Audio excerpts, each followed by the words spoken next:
안녕하세요. 라프닝글스의 데니엘입니다. 오늘 이 시간에는 우리가 영어 공부 대신에 영어 공부하는 방법에 대해서 한번 생각해 보도록 하겠습니다.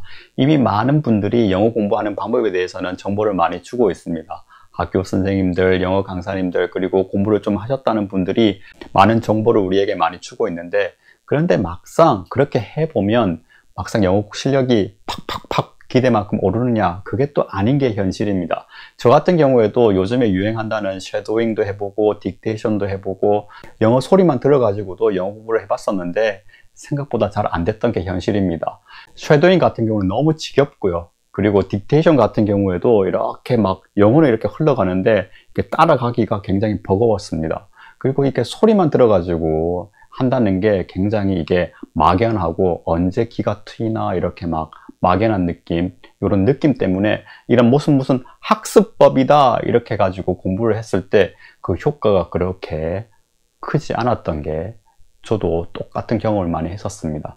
저 같은 경우는 30살 넘어가지고 캐나다 와가지고 이렇게 칼리지 다니고 또 졸업해가지고 또 취업하고 이렇게 그동안 이제 시간을 이렇게 쭉 캐나다에서 보내면서 내가 어떻게 공부했었지 이렇게 생각해 보니까 대략 한 6가지 정도가 정리가 되더라고요. 그래서 오늘 이 시간에는 6가지를 제가 이렇게 여러분한테 말씀을 드리도록 하겠습니다. 이렇게 공부를 좀 하니까 저 같은 경우에는 좀 재밌게 공부를 할 수가 있었거든요. 그래서 이렇게 공부를 하십시오, 이게 아니라 저 같은 경우에는 이렇게 했습니다. 요거를 한번 여러분한테 말씀을 드려보고 싶습니다.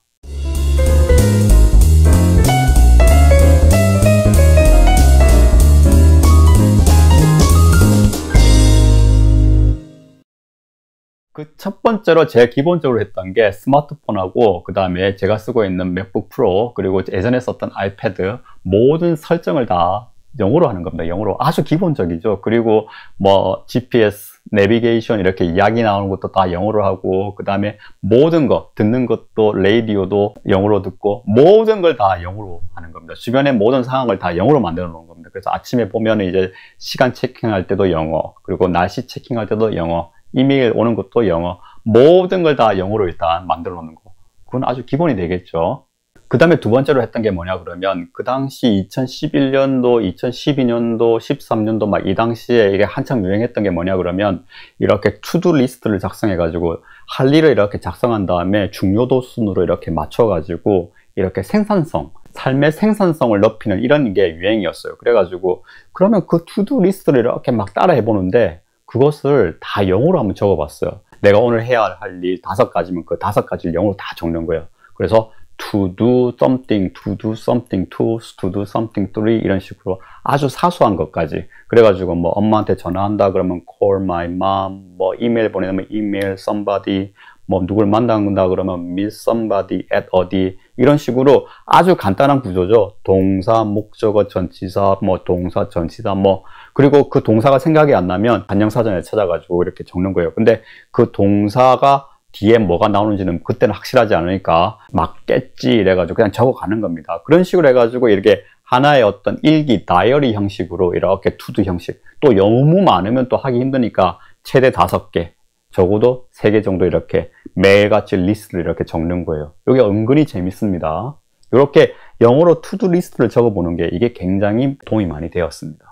세 번째로 제가 했던 게 뭐냐면 미친 사람처럼 이렇게 가만히 있을 때 중얼중얼 거리는 거였어요. 누구랑 같이 있으면 못하는데 혼자 있을 때 누군가를 기다린다거나 뭐 버스를 어디 타고 다닌다거나 아니면 지하철 이렇게 타고 다닐 때 그리고 뭐 이렇게 한정거장처럼 걸어갈 때 눈에 보이는 모든 걸 다 내가 아는 단어들 그리고 눈에 보이는 간판, 사인 그리고 뭐 모든 것은 다 보이는 것대로 전부 다 tree, building, sky, 뭐 intersection, signal 뭐 모든 걸 다 영어로 한번 이야기해 보는 거예요. 뭐 되게 그게 굉장히 많이 도움이 됩니다. 혼자 이렇게 또 내 생각도 영어로 이야기하고 막 영어로 이야기했다가 보이는 것도 이야기했다가 내 기분도 이야기했다가 혼자서 이렇게 중얼중얼 이야기를 해보는 거예요. 이게 은근히 많이 도움이 됩니다. 혼자서 이렇게 정확한 발음은 아니지만 이렇게 어린아이가 옹알옹알 하듯이 혼자서 막 coffee, I'm hungry, I'm waiting for her, she looked at me, she smiled at me 막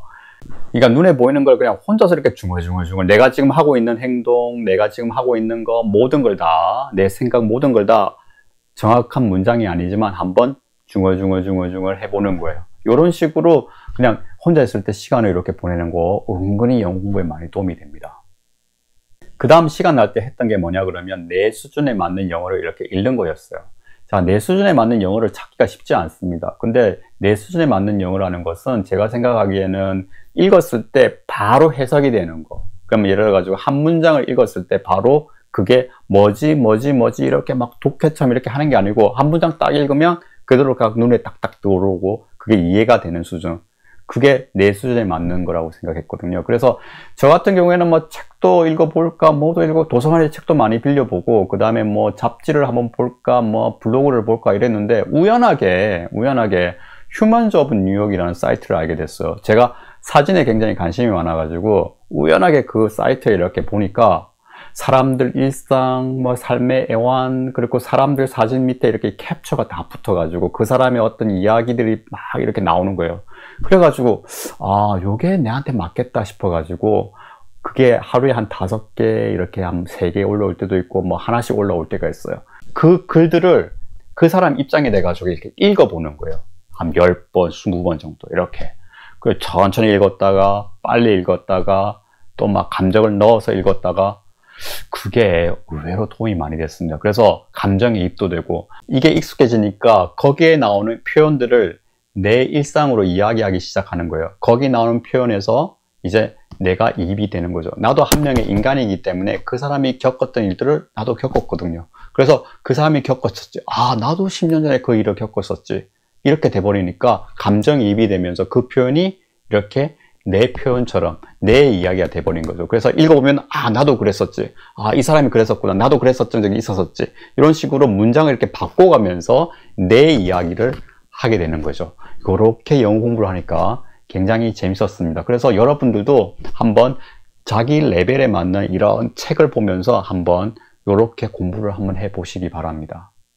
그 다음 5번째가 바로 유튜브입니다. 유튜브. 제 영어 실력을 이렇게 확 향상시킨 거는 바로 유튜브 덕분일지도 모릅니다. 그 당시에 2011년도, 12년도에는 여기 북미권에서도 유튜브가 이제 처음 나와가지고 그때는 다 지금은 뭐 몇십만 명, 몇백만 명 이렇게 되는 유튜버 서브스크라이버를 가지고 있는 애들이 그 당시만 해도 한 1000명, 한 5000명 막 이 정도 수준이었어요. 다들 이렇게 처음 시작하는 단계였는데 그 친구들 되게 재미나게 이야기를 막 하고 그랬었거든요. 그래서 저 같은 경우에는 이렇게 유튜브를 막 찾아보다가 기준이 있었어요. 유튜브를 찾아보는 기준이 있었어요. 다들 그러시겠지만 저 같은 경우는 유튜브를 구독하는 기준이 3가지가 있었어요. 3가지. 그 첫 번째가 재미있는 애들이 있었어요. 막 코미디언들. 근데 제가 웃을 수는 없고 이렇게 화면만 보고 웃는 거예요. 이렇게 뻔히 비디오를 가지고 와가지고 자기네들 나름대로 막 이렇게 떠들고 놀고 막 하는 비디오였어요.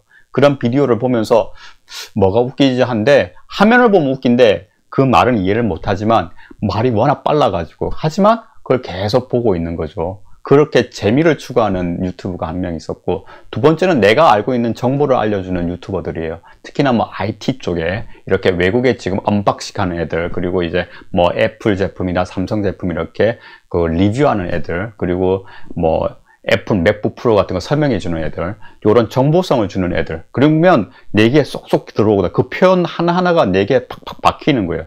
어떻게 설명하더라, 내가 어떻게 써야 되더라, 뭐 예를 들어서 애플 같은 거 뭘 깔 때, 지울 때, 막 삭제할 때 그리고 어떤 프로그램이 좋은지 이런 거 설명할 때는 막 귀에 팍팍 들어오거든요. 이렇게 정보성을 주는 유튜버들을 구독을 했고 세 번째로 내가 닮고 싶은 유튜버 있잖아요. 내가 이상적으로 생각하는 유튜버. 목소리가 굉장히 멋있다던가 아니면 그 사람 인생이 멋있다거나 이런 유튜버들 있잖아요. 그러면 목소리를 그 사람 유튜브를 보면서 아, 내가 바로 그 사람이다 생각하고 계속 보는 거예요. 그 사람이 오늘 뭐 했고 뭐 했어요 뭐 했어 뭐 사고 뭐 하고 뭐 했어 이렇게 이야기하면 저 사람이 영어로 이야기하는 게 내가 이야기하는 거다 이렇게 감정이입을 시키는 거죠. 이렇게 좋아하는 사람. 그렇게 하다 보니까 그 사람이 이야기하는 게 내가 이야기하는 거다고 되면서 어느 순간 나도 그 사람처럼 이야기하고 자연스럽게 쉐도잉이 되는 거죠. 이렇게 이야기하고 저렇게 이야기하고. 그 당시에는 유튜브가 이렇게 자막 기능이 없어가지고 어쩔 수 없이 자막 없이 보게 됐었어요. 그래서 지금은 이제 서브타이틀이 이렇게 달리는데 그 당시에는 자막 기능이 없어가지고 그냥 이렇게 계속 보고 있어야 돼요. 그러면 그 사람이 뭐 했지 이런 식으로 계속 상상하게 되고 그 단어가 뭐지 이렇게 계속 반복해서 생각하게 되고 그 사람이 했던 말들을 나도 그 사람이 했던 말을 따라 이야기하게 되고 은연중에 나도 메모하게 되고 어떤 표현을 썼더라 이렇게 자연스럽게 그 사람처럼 되어버리게 나도 행동을 하는 거죠. 이런 식으로 해가지고 자연스럽게 저는 그 쉐도잉을 하게 된 것 같습니다.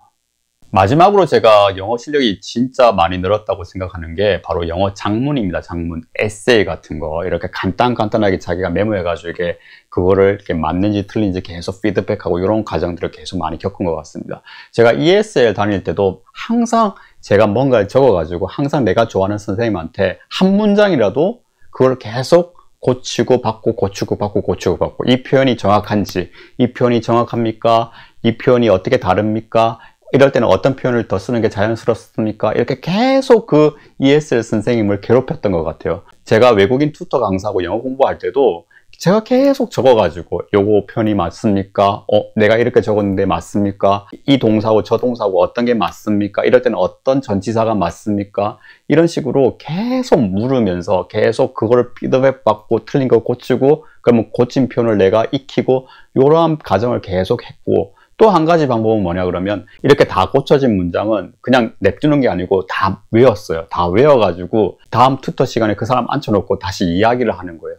이런 식으로 계속 피드백을 했죠. 자, 그리고 그 영어 튜터 선생님한테는 계속 숙제를 주고요. 뭐 예를 들어 가지고 야, 네가 자연스럽게 쓰는 angry나 upset 말고 다른 화났다는 표현이 뭐야 이런 식으로 다른 표현을 막 적어오게끔 막 삐졌다 이런 표현이 뭐야 이런 거 야 섭섭하다 이런 표현들 다 적어와 뭐 이런 내 기분 좋다 이런 표현들 너무 춥다 뭐 이런 거 다 적어오라 그래요. 네가 쓰는 표현들 다 적어오라 그래요. 이렇게 적어오면 그 사람이 적어내잖아요. 그럼 나는 그걸 가지고 다시 물어보는 거예요. 야, 이 표현은 언제 써? 이 표현은 언제 쓰는데? 이 표현은 언제 써야 좀 인포멀하냐, 포멀하냐 이런 식으로 계속 채팅을 하는 거예요. 이런 식으로 해가지고 내 vocabulary 다시 늘리는 거예요. 이렇게 피드백을 통해 가지고 써먹는 거예요. 이런 식으로 해가지고 영어 공부를 하고 그 표현들 다시 에세이에 적고 뭐 장문에 적고 그 표현들 다시 외우고 그 표현들을 다시 그 사람한테 이야기하고 다시 피드백 받고 이러한 과정들을 계속 하다 보니까 제가 보기에는 장문을 잘해야 또 스피킹이 되고 또 스피킹을 하다 보니까 또 장문도 잘 되고 이런 식으로 해가지고 영어 실력이 또 많이 좀 성장한 것 같습니다. 제가 생각하기에는 스피킹이 걱정이신 분들은 라이딩을 하셔야 돼요. 라이딩을 해야 스피킹이 늡니다. 그래서 오늘 이 시간에는 제가 영어 공부했던 6가지 방법들 여러분들한테 다 적용될지는 모르겠지만 한번 해보시고 적용되면 많이 써보고 보시기 바랍니다. 그 첫 번째 방법은 모든 전자기기를 다 영어로 바꾸는 거. 두 번째 방법은 할 일, 투두 리스트를 다 영어로 한번 적어보는 거. 그 세 번째로 한번 영어로 한번 중얼중얼 뭐 혼잣말 미친 사람처럼 한번 중얼중얼 해보는 거. 그리고 네 번째로 내 수준에 맞는 영어를 이렇게 낭독하면서 이렇게 내 생활로 이렇게 풀어내는 거. 그리고 다섯 번째로 내가 알고 싶은 정보를 주는 채널하고 내가 닮고 싶은 사람 채널을 이렇게 구독해가지고 항상 보는 거. 그리고 여섯 번째 영어 장문 라이딩을 통해 가지고 내가 뭐가 틀렸는지 확실히 안 다음에 그것을 다시 적어보고 그것을 다시 스피킹으로 이렇게 이야기해 가지고 내 것으로 만드는 그럼으로써 스피킹 실력도 늘리고 vocabulary 실력도 늘리는 이러한 과정들을 쭉 저는 그동안 많이 해온 것 같습니다. 그래서 이 6가지 앞서 이야기했던 3가지는 아주 기본적으로 제가 했던 거고 뒤에 3가지는 조금 시간이 날 때마다 조금 집중적으로 공부했던 요 전체 6가지가 저의 영어 공부 방법의 거의 전부라 해도 과언이 아닌 것 같습니다. 요 6가지 방법 중에서 한번 여러분도 한번 해보시고 한번 영어 공부에 조금 효과를 보셨으면 좋겠습니다. 그래서 오늘 이 시간에는 영어 공부 대신에 영어 공부하는 방법에 대해서 한번 살펴보았습니다. 저는 다음 영상에서 또 뵙겠습니다. 저는 라쿤 잉글리시의 데니리였습니다. Peace.